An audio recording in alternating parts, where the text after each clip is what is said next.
राम मंदिर से पेट भरेगा तो आप भी मैक छोड़ दीजिए, जाइए यहाँ पर मंदिर में खाइए। तो है आज बाबा जी से मैं भी पूछना चाहता हूँ कि बाबा जी आज 2 तारीख है, जल समाधि आप ले लीजिए, क्यों नहीं ले रहे हैं? देखिए जिस तरीके से बयान लगातार बाबा जी के द्वारा आ रहा है पूरे तरीके से गलत है। इनसे पहले भी नरसिंहानंद ने भी बार बार तमाम महिलाओं को गाली देने का काम किया, देश के अल्पसंख्यक समुदाय को गाली देने का काम किया। उसी तरीके से आज ढोंग रचाने के लिए और देश के संविधान और लोकतंत्र को गाली देने का काम किया। उनको तो गिरफ्तार कर लेना चाहिए भाई साहब। उनको वो कह रहे हैं कि हिंदू राष्ट्र बना दो। बाबा एक बात समझिए, हिंदुस्तान सेकुलर कंट्री था, है, रहेगा। ये हिंदू राष्ट्र कभी नहीं बन सकता है। अगर आपको हिंदू राष्ट्र चाहिए तो आप नेपाल चले जाइए, वहीं पर आप रहिएगा। हिंदुस्तान में आपके लिए जगह नहीं है। मैं भी तो इंतज़ार कर रहा था उन बाबा का कि आज 2 तारीख है, बाबा जल समाधि तो ले। ये लोग नहीं ले सकते हैं, बस लोगों को गुमराह करने का काम कर सकते हैं। अभी गोरखपुर का भी मामला आपने देखा होगा, तो ये किस प्रकार का मामला, किस प्रकार का माहौल चल रहा है? अंधेर नगरी, चौपट राजा, रात में बलात्कार, दिन में गांजा, ये सब देखना है तो पत्रकार महोदय उत्तर प्रदेश में आ जा। उत्तर प्रदेश के अंदर क्राइम रेट सबसे ज़्यादा बढ़ गया है। उत्तर प्रदेश के अंदर अपराध सबसे ज़्यादा बढ़ गया है। लेकिन उत्तर प्रदेश का मुख्यमंत्री कहते हैं उत्तर प्रदेश तो नंबर 1 प्रदेश है, उत्तर प्रदेश तो उत्तम प्रदेश है। लेकिन उत्तर प्रदेश के अंदर लगातार आपराधिक घटनाएं घट रही है। आप बताइए, ये पुलिस वाले को इतना सहम दे कौन रहा है? इतना उसको हौसला कैसे आ रहा है? ये किसी को होटल में घुसकर गोली मारने का काम करता है, बेरहमी से पीटने का काम करता है। देखिए यही आदित्यनाथ योगी जी जब उत्तर प्रदेश के अंदर फर्जी इनकाउंटर हो रहा था तो ये कहते थे कि बहुत अच्छा उत्तर प्रदेश पुलिस कर रहा है, बहुत अच्छा उत्तर प्रदेश पुलिस कर रहा है। लेकिन क्या हुआ, जब गोलियां खत्म हो गई तो ठाए ठाए मुंह से आवाज़ निकालकर उत्तर प्रदेश के अंदर फर्जी इनकाउंटर किया गया। लेकिन आज रक्षक जो पुलिस वाले हैं अब भक्षक बन चुके हैं। ये वर्दी पहनकर गुंडागर्दी पर उतर चुके हैं, रंगबाजी पर उतर चुके हैं। आप एक बात बताइए हमको, क्या लोग होटल में रहेगा तो उनका आधार कार्ड डॉक्यूमेंट्स जो होता है वेरिफिकेशन करना है तो आप काउंटर पे कीजिए। काउंटर पे करने के बाद अगर शक हो तो आप जांच कर सकते हैं। लेकिन 2 बजे रात को उठाकर आधार कार्ड दिखाने के बाद भी मनीष के साथ बेरहमी से पीटा गया, उसके जान को हत्या कर दिया गया, पूरे तरीके से गलत है। और एक बात बताइए, आदित्यनाथ योगी जी उस पुलिस वाले को, जगत सिंह को क्यों बचाने का काम कर रहे हैं? इसलिए को आपके समाज का आता है, ऊंची जाति का है, आपका समर्थक है, इसलिए आप बचाना चाहते हैं। उस सिपाही को इतना जल्दी प्रमोशन कैसे मिला, ये भी जांच का विषय है। और उस पर पहले से भी आरोप लग चुका है उस पुलिस वाले पर कि पहले भी वह हत्या कर चुका है और झूठे मुकदमे में फंसा कर लोगों को पैसा ले चुका है। लेकिन आज जिस तरीके से इस कांड में उत्तर प्रदेश की पुलिस इन पुलिस वालों को बचाने का काम कर रही है, बहुत ही दुर्भाग्य है। एसपी का आपने देखा होगा बयान, एसपी कह रहे हैं कि नहीं वो बेड से गिरने से मौत हो गई। अरे भाई गजब मजाक है यार, कि कोई इंसान बेड से गिरेगा तो मर जाएगा। कितना बेड ऊंचा होता है? 4 फीट, 5 फीट, 3 इंच, 2 फीट। तो इससे आप कैसे ये कह सकते हैं कि योगी जी जो है जाति देख के काम करते हैं? नहीं, देखिए जिस तरीके से उत्तर प्रदेश के अंदर आदित्यनाथ योगी जी ने धर्म की राजनीति और जातिवाद की राजनीति को बढ़ावा देने का काम कर रहे हैं, वहाँ पर दंगा फसाद के उद्देश्य से लोगों में बंटवारा करने का काम कर रहे हैं, इस आधार पर मैं कहने का काम कर रहा हूँ। इससे पहले हमारी बहन मनीषा के साथ एक दलित का बेटी को उन्होंने कहा था कि हम 10 लाख पैसे देंगे, परिवार वाले को नौकरी देंगे, घर बना देंगे। लेकिन 1 वर्ष हो गए, क्या आप उनके परिवार वालों को मुआवजा दिए, नौकरी दिए, घर बनाए? नहीं बना सकते। बस ये जुमला दे सकते हैं और कुछ नहीं कर सकते हैं। अब लोग जागरूक हो चुके हैं, आने वाले विधानसभा चुनाव में लोग इनको बताएंगे कि हमें अपराधी मुख्यमंत्री नहीं चाहिए, पुलिस वाला अपराधी गुंडा नहीं चाहिए, हमको ऐसे पुलिस वाले चाहिए जो हमारी रक्षा कर सके, भक्षा नहीं कर सके। आप सवाल उठा रहे हैं, आप उन पर सवाल उठा रहे हैं, लेकिन उनका नारा है सबका साथ सबका विकास। अब तो और जुड़ गया है सबका विश्वास। नहीं, आपने नारा सही से सुना नहीं। ये भारतीय जनता पार्टी का नारा है, सबका साथ सबका सत्यानाश, सबका साथ सबका विनाश। ये भाजपा का नारा है। और नारे की बात मत कीजिए, यही बोलते थे बहुत हुआ नारी पे अत्याचार, अब की बार मोदी सरकार, बेटी बचाओ बेटी पढ़ाओ, ये नारा दिया करते थे। लेकिन आज भाजपा सरकार शासन में है, मोदी जी सरकार में है, लेकिन आज देश के अंदर सबसे ज़्यादा बहन बेटियां असुरक्षित हैं तो मोदी जी के शासन काल में। दिन दहाड़े बलात्कार हो रहा है, कानपुर के अंदर बलात्कार करके फेंक दिया जाता है, मार दिया जाता है, लेकिन पुलिस वाला बलात्कारी को पकड़ने के सिवाय उसको छोड़ने का काम करता है। यही तो उत्तर प्रदेश के अंदर चल रहा है। आधी रात को मनीषा को जलाने का काम करता है। क्या अपने आप को हिंदू हृदय सम्राट कहते हैं योगी जी? आप बताइए, हिंदू धर्म में आधी रात को लाश जलाया जाता है, अंतिम संस्कार किया जाता है? इतना ढोंग अब लोग नहीं समझ चुके हैं। बहुत बहका लिए योगी जी, मोदी जी, अब लोग इनको करारा जवाब देंगे।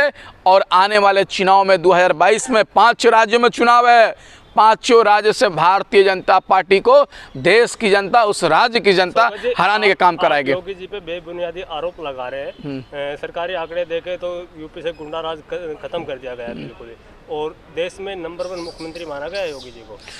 देखिए, योगी जी तो कहने के लिए कुछ भी कह सकते हैं। योगी जी तो बंगाल में जाकर कहते थे कि मैं बंगाल में उत्तर प्रदेश मॉडल लागू करूंगा, बंगाल की बहन बेटियों की सुरक्षा की बात करते थे। लेकिन जब उत्तर प्रदेश में वोट मांगने की बारी आई तो बंगाल की सड़क को दिखाकर उत्तर प्रदेश में वोट मांग रहे हैं। योगी जी, शर्म है आपको? शर्म है आपको? शर्म? अमेरिका की फैक्ट्री आप उत्तर प्रदेश के दिखाकर वोट मांग रहे हैं। शर्म है मुख्यमंत्री साहब, सीएम साहब आपको? योगी जी, शर्म है आपको? देखिए, योगी जी कहने के लिए कुछ भी कर देंगे। दिल्ली के अंदर बैनर लगवाते हैं कि मैं यूपी में 4 लाख युवाओं को रोजगार देंगे, और उत्तर प्रदेश का युवा पूछ रहा है भर्तिया कब आई बाबा, भर्तिया कब आई बाबा। लेकिन योगी जी कहाँ बोल रहे हैं? खाली बोल रहे हैं ये कर दिए, ठिमका कर दिए, क्या कर दिए बाबा? जब वो काम किए हैं तो उससे तो प्रचार तो कर सकते हैं ना। नहीं, आप बताइए, काम कीजिएगा तो जमीन पे काम दिखना चाहिए ना। सर, राम मंदिर बनाया उन्होंने, क्या राम मंदिर से पेट भरेगा? आप अभी मैक छोड़ दीजिए, जाइए यहाँ पर मंदिर में खाइए। उन्होंने कहा मेन मुद्दा था राम मंदिर का, हिंदू राष्ट्र का। आप बताइए ना, आप बताइए, अगर आप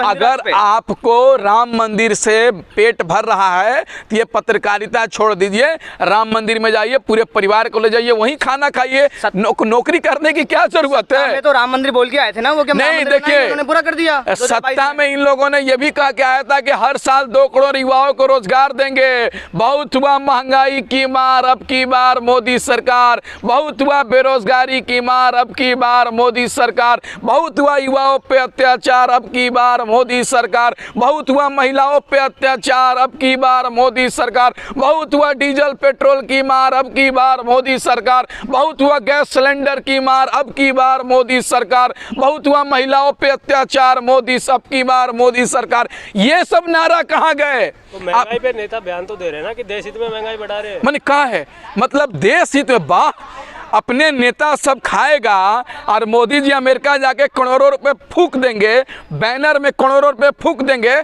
उस समय का आपका बाप का पैसा है क्या? इस तरह से बेतुका बयान देना पूरे तरीके से जिम्मेदारी, गैर जिम्मेदाराना बयान है। प्रधानमंत्री जी, आपको आने वाले चुनाव में इस देश की जनता आपको बताएगी, क्योंकि आपने कहा था कि हर साल 2 करोड़ युवाओं को रोजगार देंगे। तो मोदी जी, हम युवा है देश का, मेरा 14 करोड़ रोजगार कहाँ है? मैं आपसे पूछना चाहता हूँ, 14 करोड़ कहाँ रोजगार है? मोदी जी, हमको रोजगार दीजिए 14 करोड़। ये नहीं दे सकते हैं, बल्कि रेलवे बेचने का काम कर रहे हैं अडानी और अंबानी का, एयरलाइंस बेचने का काम कर रहे हैं, भेल बेचने का काम कर रहे हैं। अरे सब चीज़ बेच दीजिएगा तो देश में रहेगा क्या?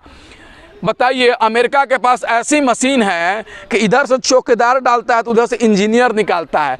मोदी जी चौकीदार बन के अमेरिका गए थे, अमेरिका से घूम के आए तो डायरेक्ट नई संसद भवन बन रहा है, उसका निरीक्षण करने चले गए। योगी जी, कम से कम आप बात है ना, ग्राउंड पे उतर के काम देख रहे कैसा काम हो रहा है। अरे भाई, कम से कम महंगाई पे भी ध्यान देते आप, बेरोजगारी पे ध्यान देते हैं। नेता मनोज तिवारी का बयान आया ना, जो कोरोना की वैक्सीन फ्री लगा रहे हैं, उन पैसे का कहीं से तो जुगाड़ होगा, कहीं से जुगाड़। अरे वही मनोज तिवारी की बात करते हैं, बोलते हैं बेबी बियर पी के नाचेली छमा छम, वही मनोज तिवारी की बात करते हैं। बगल वाली जान मारेली, वही मनोज तिवारी की बात करते हैं। मंगरुआ बीमार बा, यही मनोज तिवारी की बात करते हैं।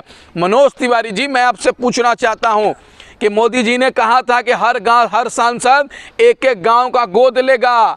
अरे तुम लोग एक गांव का विकास नहीं कर सके तो इस देश का तुम लोगों से विकास नहीं होगा। आने वाले चुनाव में मोदी जी आपको इस देश का महिलाएं, युवा, पुरुष, बूढ़ा, जवान मिलकर भाजपा सरकार को उखाड़ कर फेंकने का काम करेगा, क्योंकि तुमने ना महंगाई कम किया, ना ही रोजगार दिया, ना ही शिक्षा दिया, ना ही स्वच्छ दिया, बल्कि तुमने केवल देश की जनता को जुमला देने का काम किया। अब जानते हैं पत्रकार महोदय, पूर्व प्रधानमंत्री पंडित जवाहरलाल नेहरू के जन्मदिन के मौके पर बाल दिवस मनाया जाता है, इंदिरा गांधी जी के जन्म दिवस पर शक्ति दिवस मनाया जाता है, लेकिन नरेंद्र मोदी के जन्म दिवस पर क्या मनाया जाता जानते हैं? जुमला दिवस, बेरोजगारी दिवस, महंगाई दिवस। आपने अगर रोजगार दिया होता मोदी जी तो बेरोजगारी दिवस इस देश का युवा नहीं मनाता। अगर आपने महंगाई कम किया रहता तो महंगाई दिवस इस देश का आम नागरिक नहीं मनाता। अब लोग जाग चुके हैं, अब आने वाले चुनाव में इनको बताया जाएगा, इनको हराया जाएगा और इस देश से भाजपा को भगाया जाएगा। भाजपा का तो आप लोग काम नहीं करने थे ना, जो भी काम या कानून लेके आते उससे आने से पहले उसका विरोध शुरू कर देते। अरे भाई कानून तल पे उतरने तो दो ना, तभी तो कानून जनता के हित में रहेगा तब तो कानून लाएंगे। जिस दिन प्रधानमंत्री जी सत्ता में बैठे उसी दिन से फालतू कानून लाने का काम किए। SC ST कानून में संशोधन, नोटबंदी, GST, NRC, CA, तीनों कृषि कानून। अरे भाई कोई कानून है जो हमारे फायदा के लिए है? सब कानून तो बेकार कानून लाए हैं। इसलिए लोग समझ चुके हैं धरातल पर ही तो कानून है भाई। नोटबंदी हुआ, क्या फायदा हुआ? आतंकवाद खत्म हो गया। GST आने के बाद क्या हमारा देश कहाँ हमले हो रहे हैं? अरे भाई पुलवामा में हो गया, अभी चाइना में घुस के चाइना में घुस के पुल तोड़ दिया, चाइना उत्तराखंड में। कहाँ आप मजा ले रहे हैं? लग रहा है अभी सस्ता नशा मार के चूस फ्रंट है। पुलवामा तो पहले से नोटबंदी से पहले नहीं अब क्या आप धोए जा रहे हैं। नहीं धोने की बात नहीं है, जो करिएगा पत्रकार महोदय वही पाइएगा। अब प्रधानमंत्री ने जो बोया है वही काट रहे हैं आज। अगर उन्होंने महंगाई कम कर दिया रहता तो मैं भी थैंक यू मोदी जी कहते, 10 रुपये चावल मिलता। तो पता है आपको, कल महीना का पहला दिन था 1 अक्टूबर, उस दिन कमर्शियल सिलेंडर पे 69 रुपये बढ़ गए। प्रधानमंत्री जी इस पे बोलेंगे? नहीं बोल सकते भाई, बस उनको केवल अमेरिका घूमना है, लंदन घूमना है। भी यही विरोध कर रहे हैं, घर जाके आप भी शाम को ट्वीट करेंगे थैंक यू मोदी जी। अरे नहीं भाई, हम तो मोदी जी को लपेट देते हैं, हम लोग को ब्लॉक कर देते हैं। प्रधानमंत्री जी हम लोग को ब्लॉक कर देते हैं। महंगाई के साथ आपकी सैलरी भी तो बढ़ी है। आप कहते हैं कि महंगाई है, गैस महंगा है, पेट्रोल महंगा, सैलरी भी तो बढ़ गई आपकी। आप एक कितनी और आप कितनी है? आप एक बात बताइए, इस देश का मजदूर का इनकम कितना है मंथली? नहीं, आप पत्रकारिता कर रहे हैं तो आप हमको बताइए कितना होगा? 10,000 10,000 मिनिमम, 10 से 12,000 रुपए है। लेकिन मुकेश अंबानी का कदम कदम पे सेकंड का कमाई लाखों रुपए है। क्यों? अडानी का कमाई 1 मिनट में 1 करोड़ रुपए है। क्यों? मैं पूछना चाहता हूं, एक देश का आम नागरिक महीने में 12,000 कमाता है और वह सेकंड में 12 लाख रुपए कमाता है। इतना अंतर क्यों है? ये प्रधानमंत्री ने गरीब को और गरीब बनाने का काम किया है और अमीर को और अमीर बनाने का काम किया है। वैसी सरकार हमको नहीं चाहिए जो अमीर और गरीब के बीच में खाई जमीन और आसमान जैसी कर दे। वैसी हमको सरकार नहीं चाहिए। मोदी हटाओ, देश बचाओ। BJP हटाओ, देश बचाओ। योगी हटाओ, UP बचाओ। जय हिंद, जय भारत।